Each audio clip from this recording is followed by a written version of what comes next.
Tal como lo cortés no quita lo valiente, así lo hilarante no quita lo profundo. Y dado que la vida es un juego, aquí comienza La espada de Damocles, la ficción más real que puedas concebir. Si quieres, puedes descargar nuestros programas a través de nuestra web www.espadaweb.blogspot.com. Puedes comentar a través de nuestro correo infoespadaweb@gmail.com, comunicarte a través de Twitter en @PabloJVeloso.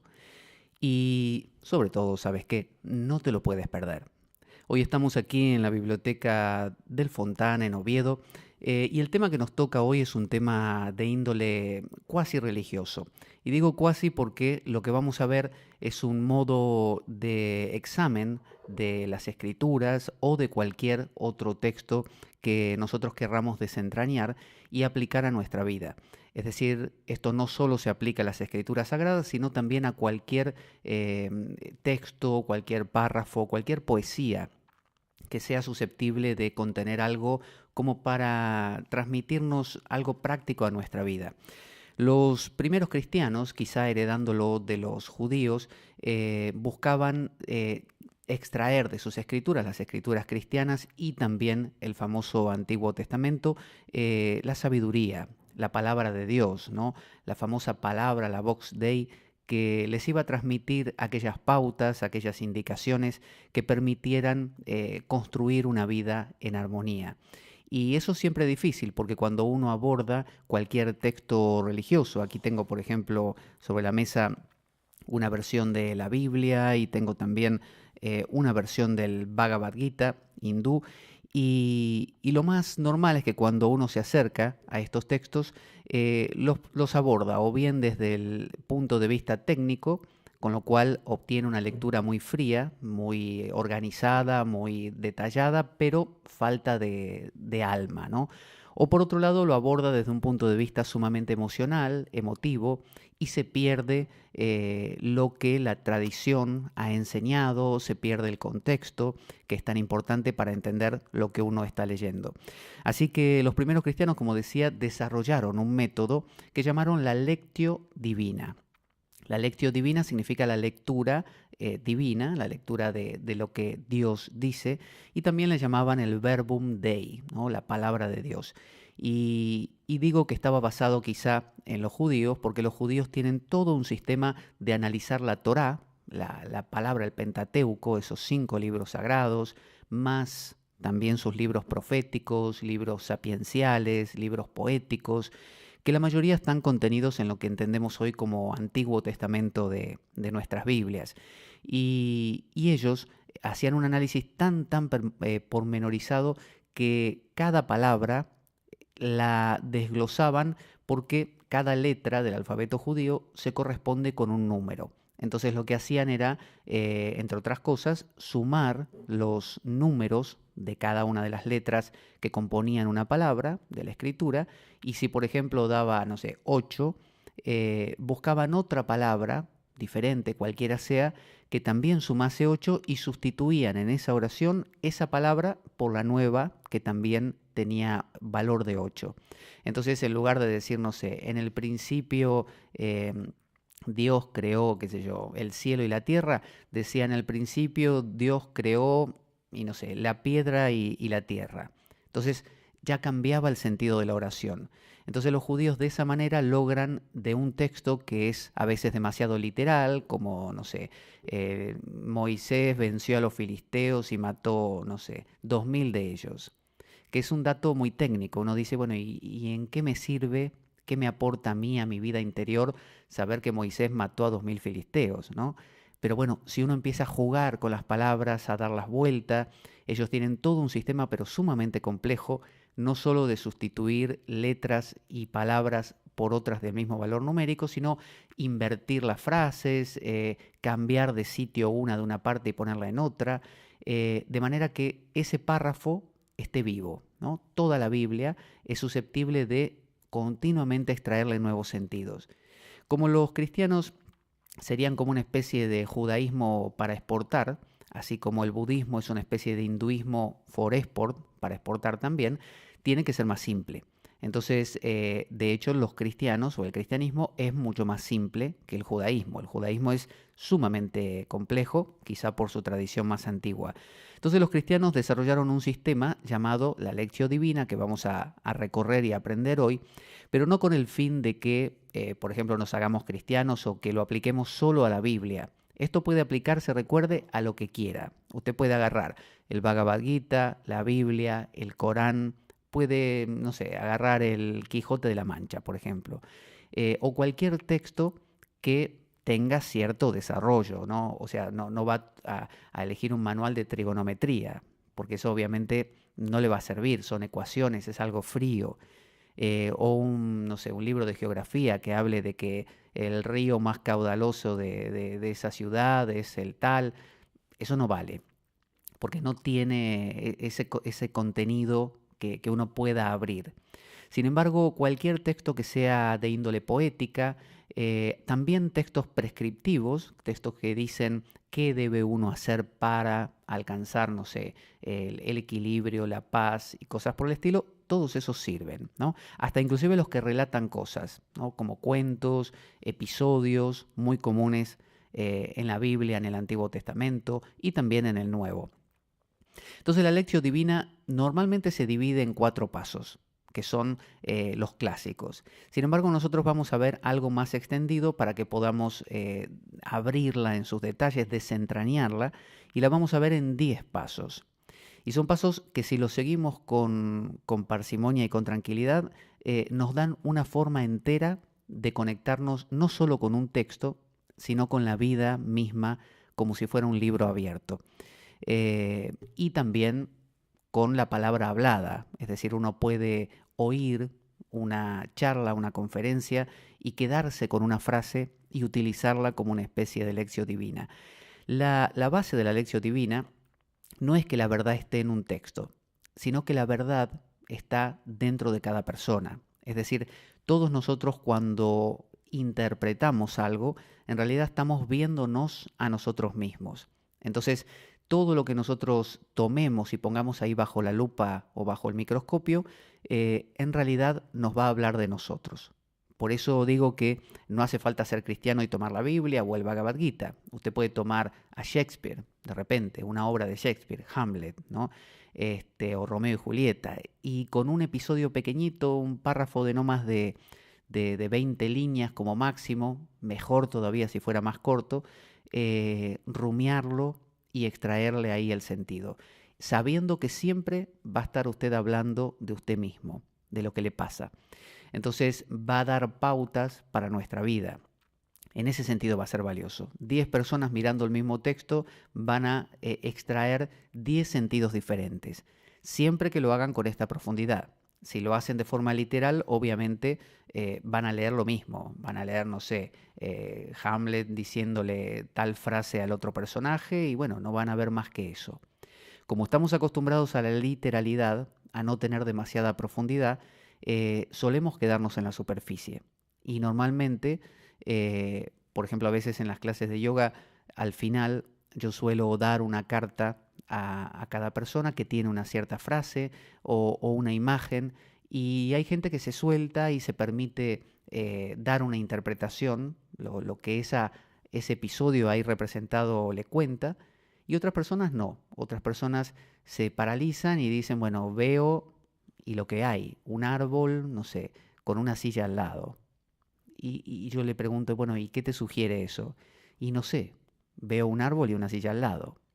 Bueno, eso es una visión literal. Nos hemos acostumbrado a vivir sin alma, a no soñar, a no tener poesía. Así que la lección divina nos abre a esta posibilidad. Por eso lo tenemos que enfocar con mucha relajación y con muchas ganas de descubrir. Así que vamos a ello. Primer paso, se llama statio. Statio, que tiene que ver con la palabra en castellano estación. Statio es una postura, es ponerse, como el asana del yoga. Cuando uno va a meditar, por ejemplo, tiene que elegir una postura de meditación. Y en el yoga se dice que la postura tiene que ser sukham y sthiram. Es decir, tiene que ser agradable, sukham, pero también tiene que ser estable, stiram. De manera tal que uno tiene que crear un ambiente. Supongamos que uno toma el libro que oportunamente sea, supongamos que en este caso es la Biblia, uno coge el libro entre sus manos y entre otras cosas se conecta con lo sensorial. De manera que de la misma forma que cuando uno va a meditar, enciende incienso, a veces tiene una estatua, no sé, del Buda o tiene alguna pintura que sea motivadora, ¿no? Si uno es cristiano tendrá un crucifijo, encenderá también algún incienso, bajará las luces, ¿no? Para crear un ambiente, apagará el teléfono. Es decir, crea un ambiente especial como si fuera, de hecho es, un rito. Recuerde que rito viene de ritmo, ritam, ritmo. Así que uno crea un ritmo diferente, quizá el ritmo alocado que viene trayendo. Así que es buscar un espacio, buscar un momento, encender el incienso, el asiento tiene que ser cómodo, ya sea que uno decida estar en el suelo, en un cojín, ya sea que uno decida estar en una silla, es decir, buscar un ambiente propicio. Conectarse con el libro, lo que sea que uno vaya a usar como base, el libro que sea, uno tiene que sentirlo, quererlo. Ese libro va a ser el amigo, el que nos va a revelar aquello que nosotros queremos saber, aprender de nosotros mismos. Tal como el que va a leer el tarot ama sus cartas y las considera un ser vivo. Por eso lo cuida, por eso lo envuelve, por eso lo limpia. Entonces, de la misma forma, casi nos conectamos hasta con el olor, ¿vio? Ese olor a Biblia tan agradable que uno dice, este libro huele a libro, huele a sapiencia. Bueno, es eso, ¿no? Conectarse con algo que uno realmente ame. No elegir un libro que uno odie, que sea demasiado incómodo, que esté demasiado desvencijado y no se pueda leer, que tenga la letra tan pequeña que uno tenga que hacer esfuerzo. Elegir el libro adecuado y tenerlo entre sus manos y normalmente ahí al comienzo es donde se hace algún tipo de oración. Puede ser un mantra hindú, si uno tiene una perspectiva hindú, puede ser una oración cristiana que predisponga, ¿no? Normalmente las oraciones de apertura, como en el yoga muchas veces se recita el Om, tienen como fin ser como una pared. Decir, bueno, hasta aquí, en lo que venía de mi día, yo venía pensando y haciendo tales cosas. A partir de que yo entono esta sílaba Om o recito este Padre Nuestro o este mantra no sé qué, a partir de ahora entro en un espacio nuevo. Como cuando uno dice, érase una vez, cuando uno dice esas palabras, empieza un cuento. Y todo es posible. Todos lo sabemos eso. Entonces, estas palabras, estas frases nos preparan para. Entonces, es una postura, una actitud, por eso se llama stare, statio, y tiene que ver con estar parado. Statio, estación, tiene que ver con la raíz stare, estar parado. Así que nos ponemos, nos ubicamos, nos posicionamos de esa manera. Ese es el primer paso. Primer paso, statio, que significa estación. Ya estamos ahí. Ahora viene el siguiente paso, paso número 2, que es lectio. Vamos a leer el pasaje, ¿no? Entonces, tomamos un pasaje. Yo elegí de la lectura cristiana que corresponde al día de hoy, para hacerlo más concreto, que es de Mateo 11, del 2 al 11, justamente, lo tengo por aquí. Luego haremos algo parecido con el Bhagavad Gita. Y dice, Juan, que había oído en la cárcel las obras del Mesías, mandó a sus discípulos a preguntarle, ¿eres tú el que ha de venir o tenemos que esperar a otro? La cita continúa, pero supongamos que lo tenemos hasta ahí. Juan había oído en la cárcel las obras del Mesías. Mandó a sus discípulos a preguntarle, ¿eres tú el que ha de venir o tenemos que esperar a otro? En el budismo zen, por ejemplo, se utilizan los koan, que son frases o palabras o frases básicamente cortas, normalmente paradojales, que nos hacen pensar, que despiertan un montón de reflexiones y que se busca aquello que está detrás de las palabras. Uno las tiene que rumiar a estos koan, como por ejemplo, qué sonido produce una sola mano al aplaudir, qué rostro tenías antes de nacer, y uno tiene que darle vuelta a esto. No buscarle un sentido literal, porque no tendría sentido. Si yo leo esto como que Juan Juan el Bautista obviamente, había oído en la cárcel las obras del Mesías. Mandó a sus discípulos a preguntarle, ¿eres tú el que ha de venir o tenemos que esperar a otro? La interpretación literal es, bueno, ¿qué sentido va a tener? Es Juan que estaba en la cárcel y mandó a preguntar si Jesús era o no era. ¿Qué puede darme eso? Nada. Bueno, ese es el sentido literal. Si yo me quedo con el koan, ¿qué sonido produce una sola mano al aplaudir? Y digo ninguno, se acabó la historia. Pero el propósito de esto es ir un poquito más allá. Entonces, en la etapa lectio, que es lectura, lo que hacemos es leer y releer. Lo leemos varias veces. ¿Se acuerda el dicho alquímico que decía ora, o sea, reza, legge, legge, legge, releche, labora et invenies, que significa reza, lee, lee, lee, relee, trabaja, o sea, ponte a ello, ponte las pilas y descubrirás, et invenies. Entonces, se trata no de hacer una sola lectura y listo, decir, Juan, que había oído en la cárcel las obras del Mesías, mandó a sus discípulos a preguntarle, ¿eres tú el que ha de venir o tenemos que esperar a otro? Ya está, sigo con mis cosas. Normalmente eso no revela nada.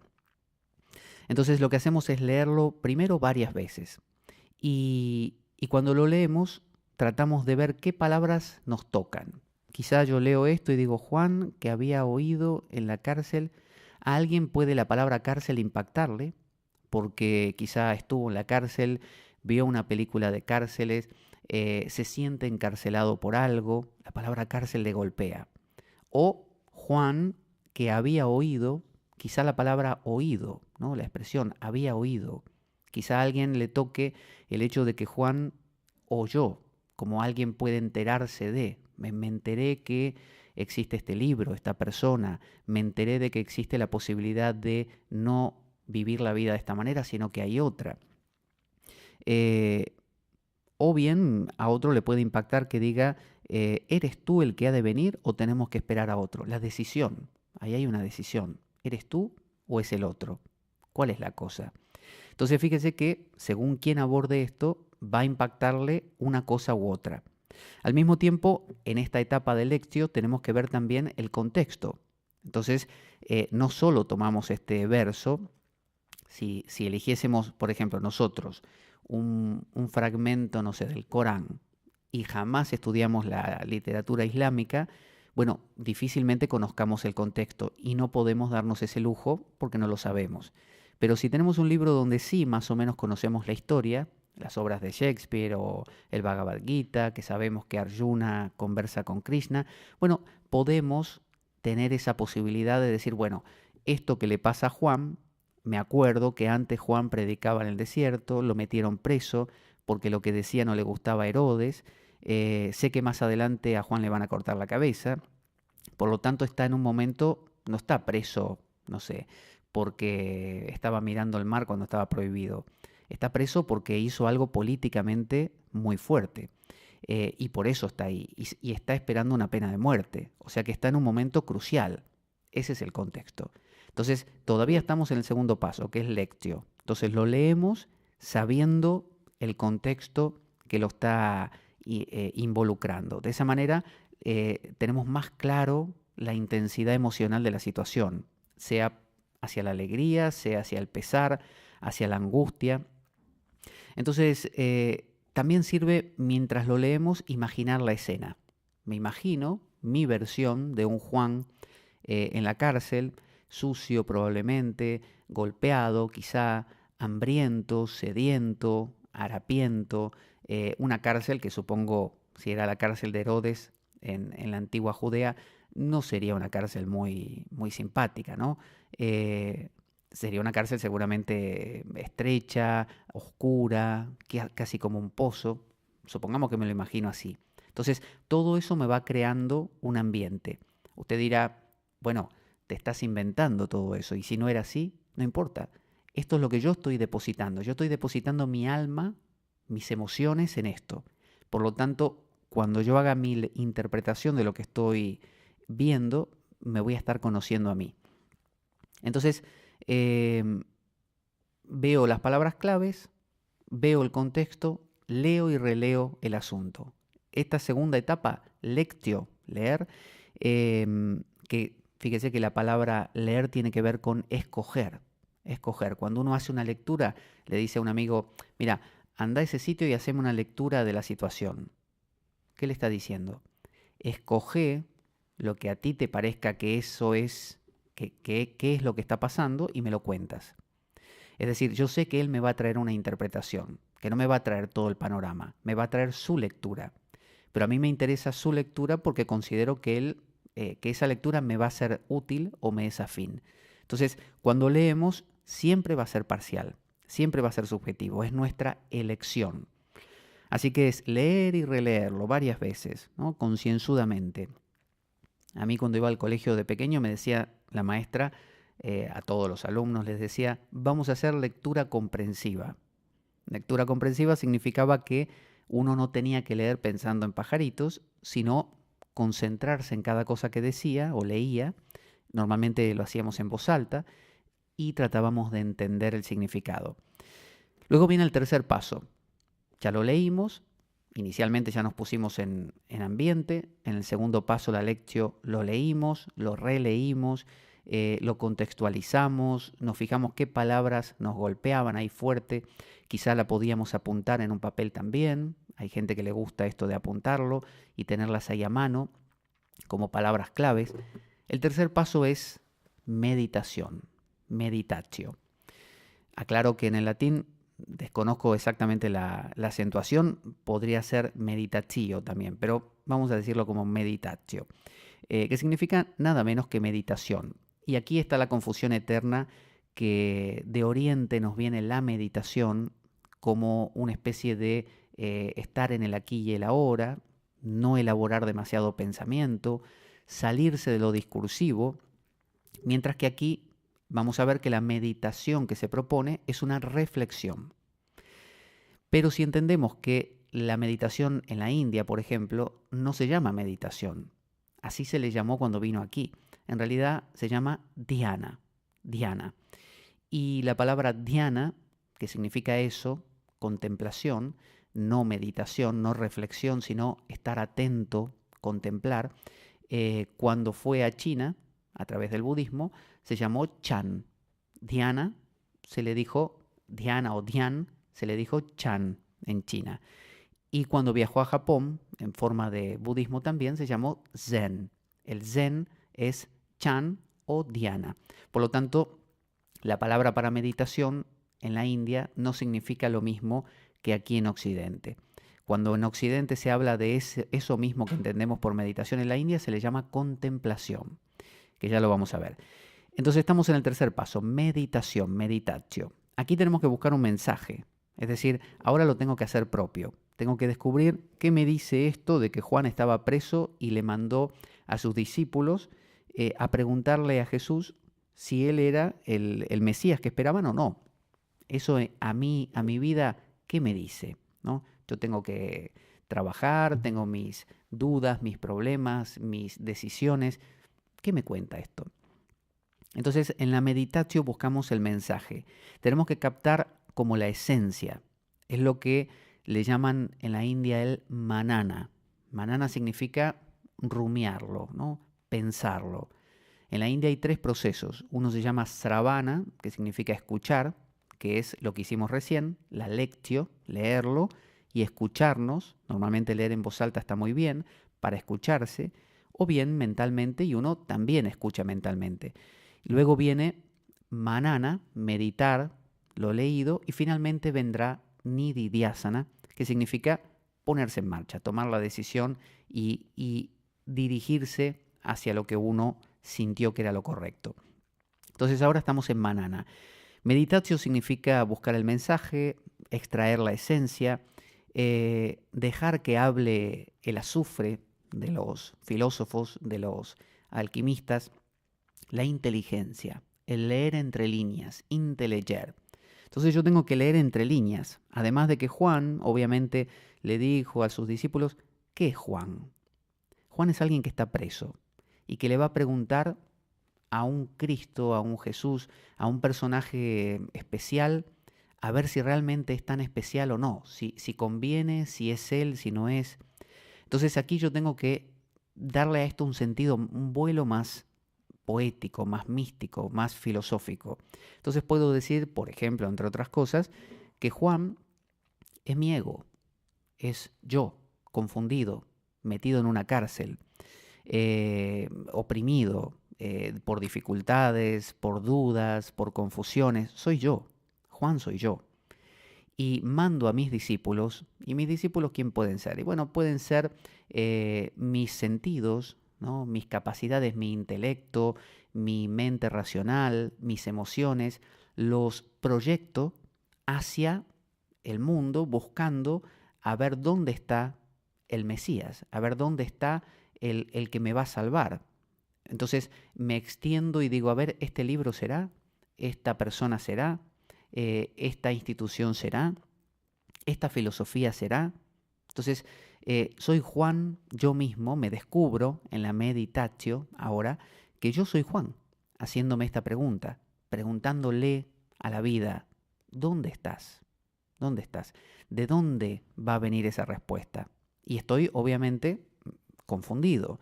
Si pregunto y tengo dudas, es porque no lo sé. Entonces me descubro a mí mismo como alguien dubitativo, alguien en búsqueda, alguien que necesita una confirmación. Fíjese, esta es una de tantas posibilidades. Estoy haciendo meditatio, estoy haciendo manana, estoy rumiando el sentido de lo que estoy leyendo. Estoy queriendo captar la esencia, pero la esencia para mí, para mi vida. Otro haciendo esto mismo extraería otra cosa. Meditar significa medir, viene de medir, y, y considerar también, ¿no? Entonces estoy evaluando, sopesando, contrastando, estoy evaluando posibilidades. Así que descubro eso, que Juan mandó a sus discípulos, es decir, él mismo no es capaz, necesita que sus ojos lean, que sus oídos escuchen, que su mente desgrane un programa de televisión, una charla con un amigo, experiencias de vida, y a todo eso ir preguntando. A su vez me doy cuenta, si él está preguntando es porque él saca la conclusión que en algún lugar está la verdad, que hay algo ahí que se le esconde. Él siente que algo le falta, que se está perdiendo algo. Y además siente que está recluido y oprimido y confundido. Entonces, vamos desgranando este sentido. Luego viene el cuarto paso, que es oratio. Oratio significa oración.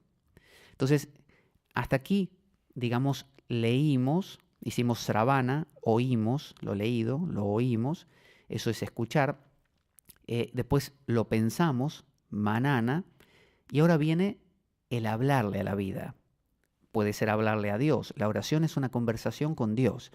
Es una conversación con un otro. Así como cuando uno se confiesa con un sacerdote, le cuenta. Cuando le cuenta a un amigo lo que le pasó, le cuenta a un otro. O cuando se lo relata a uno mismo, en esa interminable conversación que uno tiene con uno mismo, y uno se dice, qué sé yo, lo que hoy hice, la verdad, no estuvo bien porque hice entristecer a tal persona, no debería haberle hablado así, la verdad, la próxima voy a... ¿Qué está haciendo uno? Uno está rememorando, uno está escuchándose la repetición de lo que hizo y aprendiendo de eso, sacando conclusiones. Entonces cada vez que uno le reza a Dios, esa oración de pedido, esa oración de agradecimiento, en realidad lo que está haciendo es informándose. Cuando yo le rezo a Dios y le digo, por favor, Dios, ayúdame a ser una persona más, no sé, pacífica. ¿Qué le estoy diciendo? Me estoy descubriendo, no sé, violento, inquieto, incierto. Quiero ser, me gustaría ser equilibrado, estable, paciente. Es decir, eh, a través de mi oración yo me descubro a mí mismo. Mi oración me habla de mí. Entonces, más allá de que uno crea en un Dios que lo está escuchando como del otro lado de la línea telefónica, esa oración es una especie de decir, como si, vamos a hacerlo en forma así teológica, ¿no? Dios mío, así como Juan está preso en esa cárcel, yo me siento también preso por X cosa, mi trabajo, mis amistades, mis circunstancias económicas, y a su vez estoy buscándote, buscando la luz, buscando discernir, no sé qué es lo que debo hacer, qué decisión debo tomar, qué es lo correcto, necesito que me guíes. Con eso estoy diciendo, estoy confundido, necesito, o sea, me estoy dando cuenta de lo confundido que estoy. Si yo no hiciera esto, puedo llegar a autoconvencerme de que no estoy confundido y proyectar mi confusión en otro, ¿no? Proyectar la sombra y creer que mi esposa es la confundida, pobre ella, en cambio yo tengo todas las certezas y la puedo hasta tratar mal por eso. Entonces la oración es una manera de darme cuenta continuamente, porque no se reza una sola vez, se reza muchas, ¿no? Se le pide a Dios lo mismo 20.000 veces. Es un recordatorio de lo que soy, es una información. Entonces la oración es hablarle a Dios, es rogar por luz y comprensión sobre lo que dice el texto. Si el texto hablara de, no sé, de levantar a los muertos, a Lázaro, yo le hablaría de que quiero resucitar, no sé, mi alegría, ¿no? Entonces, ahí le estoy contando algo, le estoy diciendo, me siento triste y no me gusta, quiero ser alegre, ¿no? Me estoy contando a mí mismo eso. También pedir es estar a la altura del mensaje, porque también podemos leer esto, Juan había oído en la cárcel las obras del Mesías. Fíjese también eso, lo oyó en la cárcel. Es decir, en su confusión, en medio de su lío, ahí lo oyó. A veces las cosas más valiosas se encuentran en la confusión. Tuvo que caer en la cárcel para oír del Mesías, no antes, ¿no? Por contexto sabemos que sí antes lo había oído, pero en este caso es lo que nos dice este verso. Así que orar es querer estar a la altura de. Uno puede también preguntarse, ¿soy como Juan? ¿Estoy realmente yendo a buscar al Mesías, a la respuesta, o me estoy quedando en mi cárcel tranquilamente? Quizá el verso me cuenta de un Juan yendo a por Jesús y en mi caso no lo estoy haciendo. Entonces, la oración es decir, por favor, Dios, me gustaría hacer como hace Juan e ir en busca de. Entonces, también me contrasta y me revela si yo estoy haciendo esto o si me estoy quedando en mi cárcel mirando televisión, nada más. Entonces, la oración me cuenta un montón de cosas de mí. Orar es, la palabra oratio viene de orar, hablar, y el tio es la acción de, ¿no? Así que es la acción de hablar. Orar es hablar. Cuarto paso. Ahora viene el quinto. Ya hemos puesto nuestra posición inicial, que sería el statio, primer paso. Segundo paso, leímos, releímos, lectio. Tercer paso, meditamos sobre lo leído, ¿no? Lo desgranamos, meditatio. Cuarto paso, oratio. Nos pusimos a orar, a hablar, a contar, a relatar, ¿no? Porque también la oración, recuerde que no solamente es pedido, también es agradecimiento, lo cual me cuenta, me informa a mí mismo que estoy ahí. Te agradezco por estar más contento. Me estoy contando, oye, estás más contento. ¿Te das cuenta? Me lo estoy contando a mí también. Quinto paso entonces, contemplatio. Contemplatio viene de contemplación, obviamente. Y esta es la palabra que sí tiene que ver con la meditación oriental. Recuerden que hay dos tipos de meditaciones en Oriente también. Está la meditación de concentración en algo, hasta inclusive de pensar y desgranar cosas, que eso eso sí se llamaría en Occidente meditatio, meditación. Pero luego está la otra, que es esa meditación de estar simplemente presente, dejando que los pensamientos vengan, vayan, que se muevan con actitud de sakshi, de testigo. Eso es lo que aquí se llama contemplatio. Lo que hacía San Juan de la Cruz, contemplatio, es lo que entendemos en el Zen, por ejemplo, con simplemente estar presente y observar, no sé, lo que ocurre. Eso. Mientras que la meditación que hacía Santa Teresa, por ejemplo, de Ávila, que era reflexionar, no sé, en el Padre Nuestro. En cada palabra, se imaginaba, no sé, el Vía Crucis. Eso no es lo que entendemos en el cristianismo por contemplación, sino por meditación. Santa Teresa de Ávila meditaba. San Juan de la Cruz contemplaba. Entonces, ¿qué es contemplación? Es silencio y escucha. como ya lo rumiamos, ya le extrajimos un montón de sentidos que hasta los podemos copiar en un papel si queremos, de quién era Juan para nosotros, ya no en un contexto como en la Lectio, en un contexto literal, histórico, geográfico, eso ya no. Lo hicimos en un contexto de alma, anímico, emotivo, qué representa psicológicamente para mí, ¿no? ¿Qué me dice esto a mi vida? Bueno, ya está. Ya después de eso hicimos nuestra oración, lo hablamos, ahora hay que escuchar. Ahora viene el silencio. Muchas veces en el abordaje occidental, cansado de la institución cristiana, por ejemplo, en Occidente, vamos a Oriente y nos metemos de cabeza en la contemplación, olvidando que el oriental también hace este proceso gradual. El oriental canta sus mantras, hace la adoración a la deidad.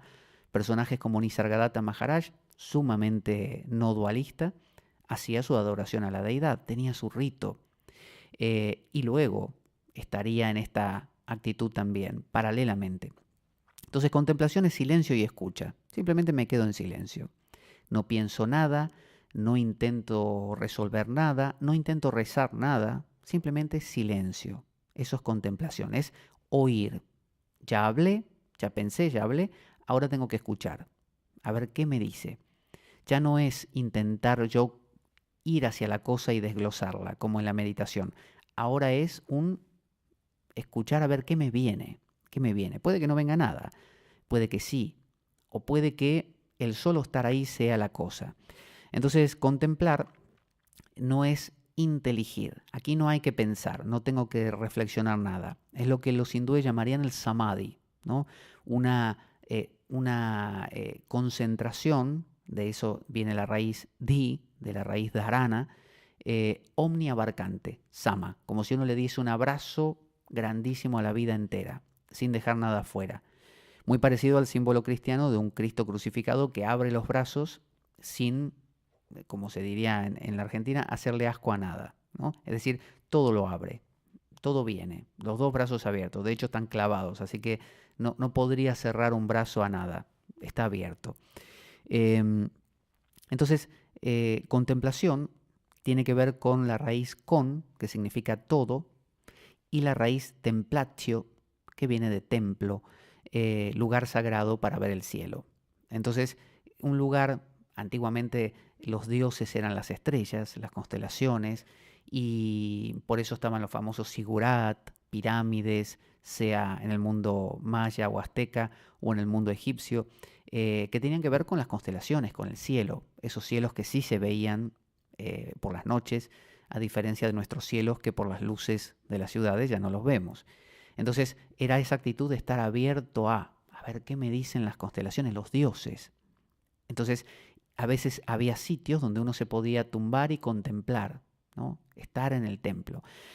Entonces la contemplación es eso. Estoy ahí en silencio.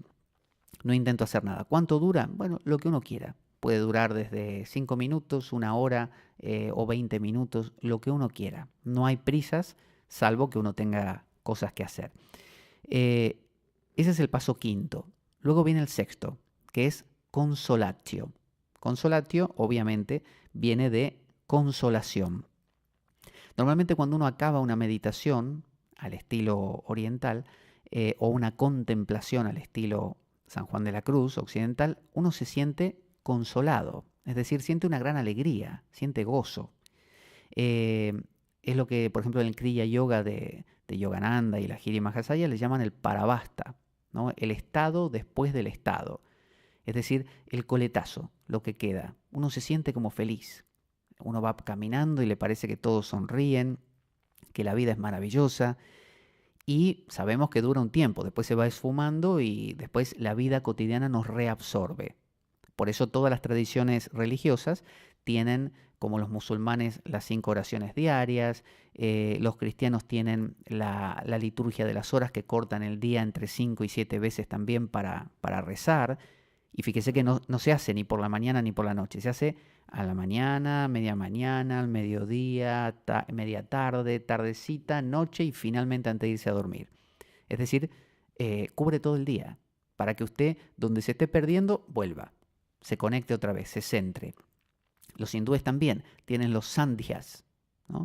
No sandía, que es una fruta, sino sandhya.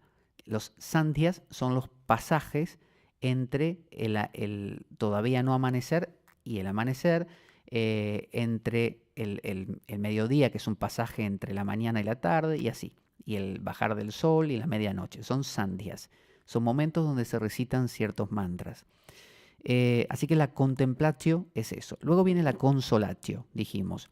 La consolatio es gozo, es equivalente a lo que llamaríamos el Espíritu Santo, en el cristianismo el Paráclito, que vino a los apóstoles para consolarlos y que Cristo les dijo, yo me tengo que ir para que venga el Paráclito, el Consolador, el Espíritu Santo. Es una fuerza interior, es una certeza. Uno sale de esa meditación zen o del yoga o contemplación al estilo San Juan de la Cruz y sale como una especie de bólido potente. Siente que tiene shakti, que tiene fuerza, que tiene poder para resolver cualquier cosa. Y eso es muy apreciable y la gente dice, me encanta meditar porque me da eso. Salgo súper pila, ¿no? Con mucha energía, aunque se me vaya yendo después. Así que fuerza interior, certeza y confianza. Palabras que hoy en día son muy escasas. Así que consolatio significa con, de nuevo, que significa todo, ¿no? Todo junto, y solari, que viene de calmar, apaciguar. Entonces es una calma grande, ¿no? Toda, completa, una calma que nos abarca. Eso es la consolación.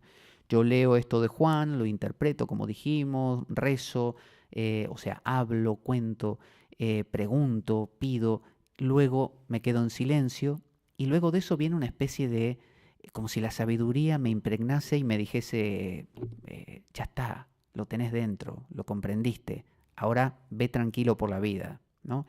Como cuando la misa termina y dicen ahora podéis ir en paz, ¿no? Es como una cosa de que ahora salimos ahí al mundo. Bueno, esto es lo mismo. Luego viene el paso 7, que es discretio, que significa discernimiento. En la India le llaman viveka, que es discernir, separar la paja del trigo. El discernimiento claro o viveka tiene que ver con un cierto tino. Una persona que está confundida, una persona que no sabe de qué va la vida, mete la pata simplemente por ir sin ton ni son por ahí. Sin embargo, cuando uno empieza a reflexionar las cosas, fíjese si uno estudia un poco de psicología, filosofía, teología, uno empieza a estar más situado, empieza a entender, es la sombra, es la proyección, el mecanismo de proyección. Si a uno le gusta lo freudiano, dice, no sé, es la castración, es el complejo de Edipo. Es decir, empieza a poder entender de qué va la cosa y por dónde es. Entonces, uno tiene en el séptimo paso ahora la capacidad de la discretio, el discernimiento. Discretio viene de dis, que es separar, y la otra parte es cernere, que tiene que ver con separar para luego obrar como cernir, cuando uno cierne algo para tamizar, por ejemplo, para separar ciertos granos de los otros o la basura de los granos, la cáscara, ese es un cernir, un cernido. Bueno, de esta manera el discernimiento es la capacidad de que lo que leí, lo que aprendí, lo que entendí, la consolación que tengo, ahora la voy a discernir, voy a ver en el mundo, en lo concreto, cómo lo voy aplicando todo esto, qué cosa concuerda, dónde está Juan, el que leí aquí, dónde está en el mundo. A ver, en mi día, ¿en qué momento soy Juan? ¿En qué momento estoy preso? ¿En qué momento estoy buscando y en qué momento no? Creo que estoy buscando, pero no estoy buscando nada. Eso es discernir. Saber cuándo sí, cuándo no. Cuándo me estoy engañando, por ejemplo. Ese discernimiento proviene de una mente clara. En el budismo Vajrayana, budismo del Tíbet, por ejemplo, se dice que se llama así porque la mente se vuelve como un Vajra. El Vajra es un diamante. Y el diamante, como es la piedra más dura, es capaz de cortar a cualquier otra. Entonces, tener una mente de diamante es una mente que corta la ilusión, por eso es la vía tántrica, corta de cuajo. Entonces, la discretio es la capacidad de, ahora tengo una mente que sabe cuál es Juan, cuál no es Juan, Hablo de Juan porque es lo que nos tocó ahora, pero podría haber sido cualquier otra cosa, o Arjuna o Krishna, o Alá, ¿no? Lo que fuera. Y ahora sé, tengo una mente aguda, ya no me engaño a mí mismo, tengo una mente mucho más certera, tengo un tino, ¿no? Acierto. Luego de eso viene el octavo paso, que se llama colatio, colación. ¿Qué es una colación? Eh, Colación tiene que ver con, la palabra, la tengo por aquí, es con, significa todo, como las anteriores, como consolatio o contemplatio, todo, todo junto. Y el lat del latio tiene que ver con traer. Entonces, traer a todos. Entonces, una colación es una situación donde todos vienen y están aquí presentes. Entonces, ¿qué es colatio? Compartir. O sea, yo puedo vivir en una isla desierta y pensar que soy el tipo más maravilloso del mundo. Basta con que me integre a la sociedad durante 5 minutos y empiezo a notar, por contraste, por conversación, por interacción, que no soy un tipo maravilloso, que tengo mis costados difíciles, que rozo o tengo choques con este, con aquel, que no me cae bien aquel otro, y empiezo a notar cosas. Por eso los sufis del Islam, esta línea esotérica del Islam, suelen aconsejar a sus discípulos que se casen. Porque dicen, si tú vives solo, ¿no? Obviamente tienes una idea de ti mismo maravillosa, exaltada, porque no tienes oportunidad de roce. Entonces, continuamente confirmas que eres maravilloso porque obviamente no hay nada que te lo demuestre, que demuestre lo contrario. Pero basta con que te cases y convivas y descubras entonces en el contacto con el otro que te molestan cosas, que no eres tan permisivo como creías, ni flexible, empiezas a descubrir. Entonces la colación es ir y contarle a los otros. No es predicar, no es ir a decir, hoy en la lección divina leí lo de Juan, y yo opino tal cosa. No, no, no. Es simplemente quizá no leer el texto en sí al otro, sino hablar del tema. ¿Qué opinas tú de la vida será como una cárcel? ¿Estaremos como apresados y dónde estará la verdad? ¿No? Porque se acuerda que Juan le fue a preguntar a Jesús, ¿eres o no eres el Mesías que esperamos? ¿No? ¿Dónde estará la verdad? ¿Tú qué crees? ¿La verdad está en ir al fútbol y disfrutar de que tu equipo gane? ¿O la verdad está en el amor? ¿Dónde está la verdad? ¿Y tú qué crees? ¿Estar en situaciones difíciles en la vida nos abre los ojos? Porque Juan se enteró en la cárcel de que estaba Jesús haciendo milagros. Eh, ¿Tú qué crees? Entonces ahí, en la colatio, en la colación, en el contacto con el otro, ocurren dos cosas. Por un lado, uno contrasta y enriquece.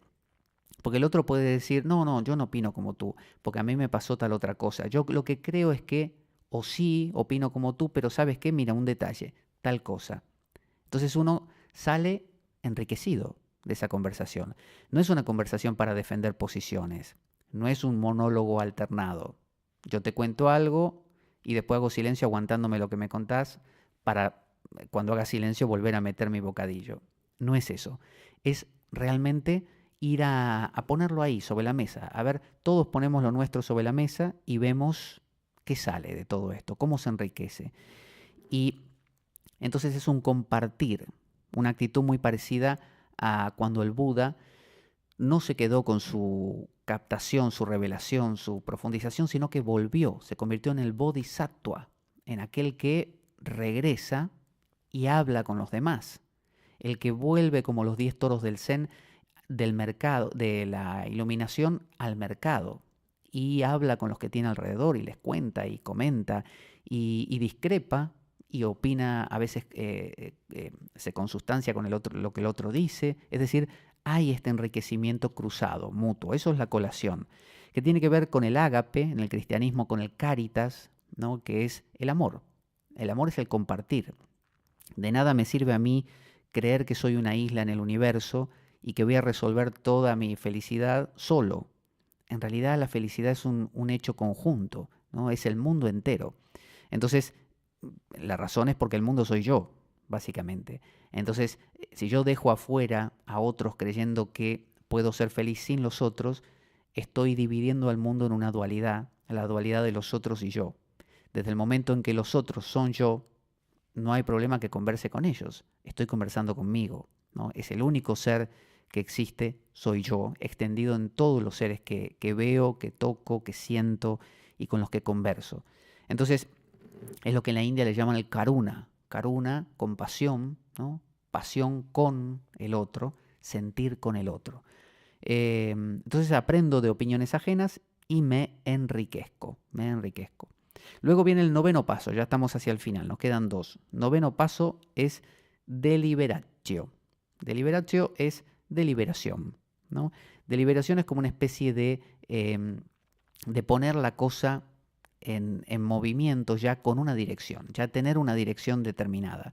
La palabra viene de la partícula de significa intensidad, denota intensidad, ¿no? Como mucho. Y liberare viene de liberar. Entonces imaginemos un pájaro que lo tuvimos o un perro que lo tuvimos atado mucho tiempo, cuando en lugar de liberarlo de a poco, lo soltamos de repente, ¿no? Eso es la D, con fuerza. ¿Y el perro qué hace? Sale como loco, corriendo con toda la fuerza. Entonces se libera con intensidad. Entonces, cuando uno hizo todo este proceso, se puso en la actitud correcta, statio, luego hizo la lectura y relectura, lectio, luego hizo la meditación del tema, meditatio, luego hizo una oración, habló de ello, ¿no? Oratio, luego hizo contemplatio, es decir, se quedó en actitud de espera y de receptividad. Luego hizo consolatio, es decir, recibió un confortamiento, sería, no sé. Luego vino discretio, uno discernió qué era y qué no era lo que esta enseñanza le transmitía en la vida. Luego vino colatio, uno la compartió. Y finalmente viene deliberatio, que es que todo esto ahora le marca a uno una dirección, le indica hacia dónde es la cosa. Uno descubrió que lo que tiene que hacer es preguntar, por ejemplo, supongamos, ¿no? Juan fue y le preguntó a Jesús, bueno, tengo que averiguar, tengo que ir, me voy a apuntar en tal lugar, voy a ir al cura de la esquina, o bien voy a ir a, no sé, a la escuela, a la universidad a estudiar filosofía, es decir, me voy a comprar el libro tal, que sé que ahí hablan de tal tema, es decir, tomar cartas en el asunto. Tengo lo que se llama vocación, ¿no? Es una dirección. Todo esto me dio lo que en la India llaman nididhyasana. Sravana, escuché o leí, que es lo mismo. Manana, lo mastiqué como una vaca, lo rumié, ¿no? Con mis 4 estómagos, lo rumié. Y finalmente, nididhyasana, ¿no? Tomé una asana, una postura concreta, definida, puntual, ¿no? Ahora todo esto me volvió a mí como una flecha, como un algo que tiene una dirección. Ya no soy una especie de cosa sin ton ni son. Recuerde, la dirección que esto me revela no es el texto que porque en sí es maravilloso me revela a mí algo que yo no sabía. No, no, no. Me está revelando, volviendo a mostrar algo que yo ya tenía dentro, ¿no? El texto está siendo la excusa que me permite a mí resolver este tema. Entonces me da una vocación, una nueva dirección, una convicción firme. De aquí viene la convicción, no de la fe en el sentido de creencia. Bueno, creo que Juan estuvo ahí preso, todo literal, ¿no? Y que Jesús predicaba y curaba enfermos. ¿Por qué lo crees? Y bueno, porque me lo contaron, lo leí en la Biblia, dicen que lo que está en la Biblia es verdad. Eso es una creencia, eso va y viene. Normalmente ni el propio creyente está convencido. Pero aquí hablamos de otra cosa. La deliberatio es cuando uno sabe que es proyectar la sombra y que está proyectando la sombra en el vecino de cabeza, es decir, está convencidísimo de que es así y eso le aclara el panorama. Eso es la deliberatio. Ahora sé que el tema es resolverlo para no proyectarlo en mi vecino, por ejemplo. Entonces, ese es nididhyasana. Y el último paso el décimo, se llama actio. ¿Qué es actio? Acción. Es hacerlo. Es como decir, bueno, ya está todo muy bien, pero vamos a hacerlo. Es decir, no se trata de que, bueno, ahora lo capté, ya comprendí de qué va la cosa, todo así como flotando entre nubes. No, no, no. Hay que ensuciarse. Manos a la obra, vamos a concretarlo. Entonces viene una acción concreta, una puesta en práctica. eh, es como ese Buda gordo que vuelve del, como decimos, del nirvana al mercado, ¿no? Contento, sonriente, con unos chorizos en el hombro y unos odres de vino. Es decir, alguien que realmente se mezcla en el mundo y hace cosas, ¿no? Hace cosas concretas. Es la idea del bodhisattva. Y la palabra actio viene de actus, que significa llevar a cabo, y la partícula sion, de acción, al final, tiene que ver con justamente efecto, ¿no? Con algo que se produce y produce consecuencias. Entonces, este final actio tiene que ver con que todo lo que hicimos ahora tiene una consecuencia. No fue para nada, no es para cerrar el libro y decir muy lindo todo esto, el tiempo que pasé haciendo la lección divina, ahora sigo con la misma vida de antes. No, ahora hay una acción directa. Entonces, repasando los pasos son, me pongo en tema, creo un ambiente, me conecto, es statio, primer paso. Segundo paso, lectio. Leo el texto que sea, puedo abrirlo al azar, abrir un texto cualquiera de, como decimos, de un libro normalmente sapiencial o poético, no técnico, ¿no? Eh, Puede ser un texto desconocido. Lectio, lo leo varias veces, extraigo palabras claves, contexto, contextualizo, me fijo qué me toca, lo releo muchas veces. Tercer paso, meditatio. Me pongo a rumiar lo que leí. Me pongo a buscarle sentidos psicológicos, cuál de esos personajes soy, qué emociones siento que tienen en ese texto. Me pregunto qué me dice el texto a mí. Puedo cambiar si hay una pregunta en el texto, cambiarle de interrogativo a exclamativo, por ejemplo, como imperativo, como si me lo estuviera diciendo a mí, por ejemplo, como si Juan me hiciera la pregunta a mí, de repente lo puedo entender así. Juan me pregunta a mí, ¿tú eres el Mesías o no eres? Es decir, ¿eres lo que dices ser o no? Entonces me hago preguntas. En meditatio es preguntarme cosas, ¿no? En oratio, cuarto paso, era hablar, contar, decir y pedir, porque son formas de conocerse. Eh, Hacerlo hacia un Dios es algo muy simple y muy operativo, mucho más que hablarse a uno mismo o hablar al aire. Por eso vale de mucho, ¿no? Sobre todo porque le permite a uno aportar mucho sentimiento. No es lo mismo hablar al aire a una silla que uno pone delante que hablarle, no sé, a la diosa tal, a la Virgen María, a la encarnación de la compasión, ¿no? Que me va a entender de una manera infinita. Luego el quinto paso era contemplatio, era quedarse en silencio, ¿no? Simplemente en silencio, dejar que todo eso se asiente, pero sin pensarlo. Ya no lo toco más, no lo toco más. Como una torta o una tarta. Uno está cocinándola en el horno, uno no abre el horno a cada rato porque sabe que se cae, se baja. En cambio, uno la deja y ya está, ya la preparó, la amasó, la batió, la decoró, ya está. Ahora hay que dejarla en paz, que se cocine.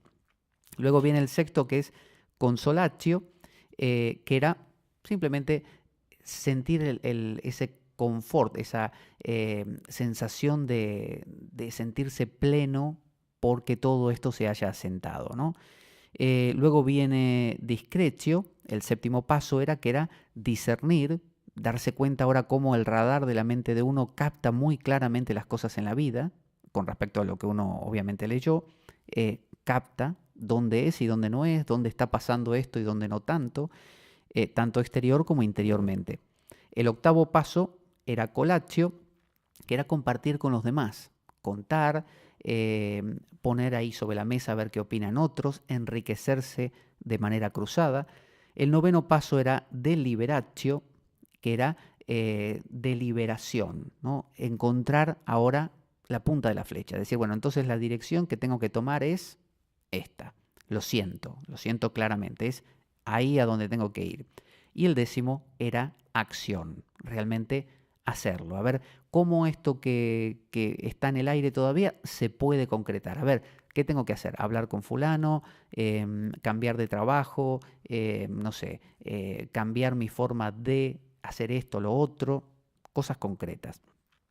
Esto mismo puede hacerse obviamente, que no lo vamos a hacer ahora, con el Bhagavad Gita, por razones de tiempo, o con cualquier otro texto. Puede ser el Corán. Normalmente los textos sagrados se prestan mucho a ello, pero como digo, si a usted le gusta, no sé, Shakespeare, las obras de Shakespeare, está perfecto. Si le gusta, no sé, Walt Whitman, las poesías de Walt Whitman, vale con Walt Whitman. El Quijote, los episodios que le van aconteciendo son fuente de mucha información.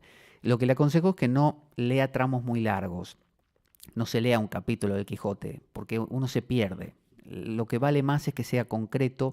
Por eso dicen, depende qué libro sea, obviamente a veces hace falta que tenga, aunque sea 20 líneas. Otras veces, como tomamos hoy, fíjese que tomamos 4 líneas y con 4 líneas extrajimos un montón de cosas. Así que un koan del Zen es básicamente una línea. De hecho, si yo hubiera tomado de las líneas que tomamos solo la primera, donde decía, fíjese, Juan que había oído en la cárcel las obras del Mesías, punto. Oyó en la cárcel las obras del Mesías. Eso ya me da pie. Lo oyó en la cárcel, no afuera. ¿Oyó de qué? Del Mesías, de algo que lo iba a salvar. Oír, ¿qué es oír? Estar abierto, hay gente que no oye. Es decir, solo la primera frase ya me revela un montón, aunque tome un texto más largo. Entonces, esta lección divina, la intención de haberla tratado hoy, es que podamos aplicarla en nuestra vida cotidiana como una manera de aprender a relajarse y extraer sentidos de las cosas. De hecho, muchas veces para preparar programas de la espada de Damocles, el proceso que sigo, si bien no lo hago así con puntos tan definidos, tiene que ver con esto, con un leer algo, dejarme impregnar, dejar que eso quede ahí flotando, apuntar las ideas que se me ocurren con respecto a eso, dejar que el tema, que a veces noto que cuanto más lo intento pensar, menos se me revela. Es decir, acabo dando vueltas en círculos. Y cuando lo dejo asentar, solo me cuenta cosas que yo mismo me sorprendo y descubro lados y costados que no hubiera podido prever de antemano. Les recuerdo que nuestro programa carece de sustento económico externo y que si quieres colaborar con él puedes hacer de cuenta que me invitas a un café y dejar una donación en nuestro enlace de PayPal que tenemos en nuestro canal en iBooks. Cualquier duda al respecto me puedes escribir a infoespadaweb@gmail.com y desde ya muchas gracias por ello. Te recuerdo también que nuestro programa ahora se retransmite a través de Ahora 3J Radio, que es una radio online que la puedes visitar en www.ahora3jradio.com y ahí ver los horarios en que nuestro programa se repite.